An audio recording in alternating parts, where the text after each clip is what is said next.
How to use a miter saw. Before I actually use a miter saw, there are 3 points of inspection that I will address. I will check the housing, I will check the cord, and I will check the blade. I'm going to check the housing to make sure there's no cracks or missing pieces in it. I'm going to check the cord, especially focus on the ends. Run my hands down the length of the cord. Make sure there's no tears or frays. I'm also going to check the blade to make sure it is not dull, chipped, broken, missing too many of these little carbide teeth.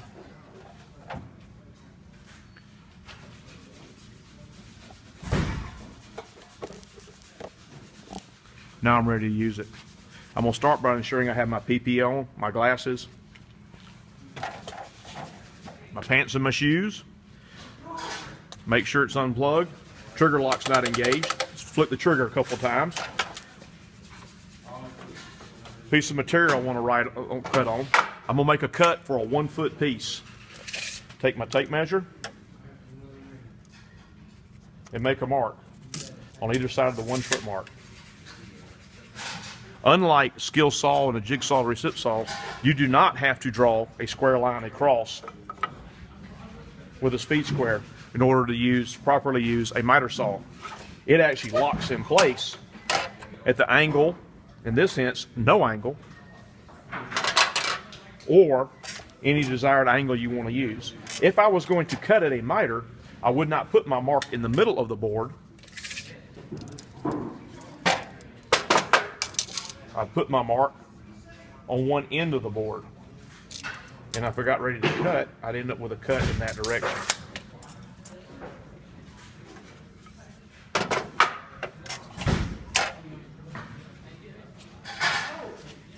You plug your saw in now.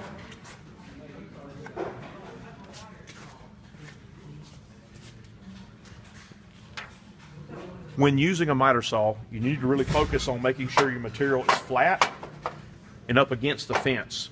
If you have taller material, the fence will adjust. It will also move back out of the way in case you're doing a bevel cut, that it won't interfere with the blade. As before, you need to make sure you remember what side is my piece.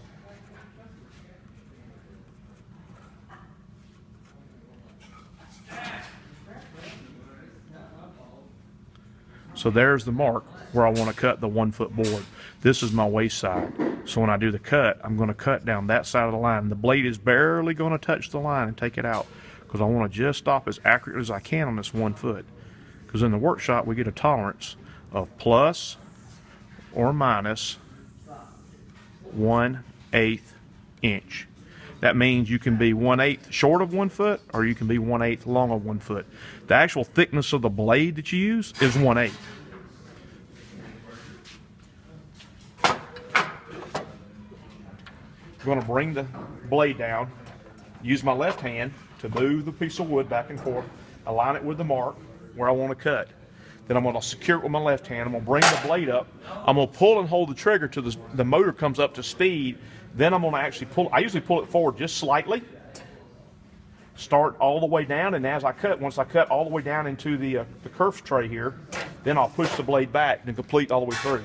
I'm going to release the trigger, and I'm going to hold this handle down until the blade completely stops spinning. Then I'll raise it up. Because if you don't, what happens when the blade starts spinning, it'll tend to snatch the piece of wood and snatch the wood up and snatch your hand into the blade. And it also makes a pinging sound if you do that, and I'll know that you did it wrong. Align it, get it where I want it, pull it slightly forward, bring it up to speed. Push it to the rear, release the trigger, hold, wait till the blade completely stops, and bring it up.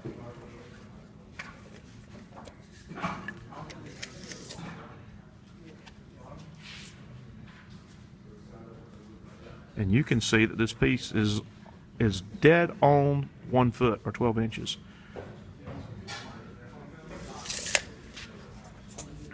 Now that I'm finished with the cut, I'll remove my waste. If you have little bitty pieces, throw them into the tray behind it in the dust catcher, and it'll collect in the back. If you have bigger pieces shorter than your hand, throw them in a trash can. Anything longer than that goes to the wood storage over there. So unplug it. Now that I've finished, there's 3 steps of maintenance that I'm going to do. These miter saws generate a lot of sawdust, so I will pretty consistently blow off the back dust or remove any chips from out of this area, putting it into the dust collector, making sure it's clean and it's dry. And I'm also going to check the blade, depending on what I cut through, to make sure it's not, we'll look at it to make sure it's not warped, make sure it's not loose, and make sure I haven't broke off any of the teeth. These little carbide teeth are actually welded in place, and they will come off.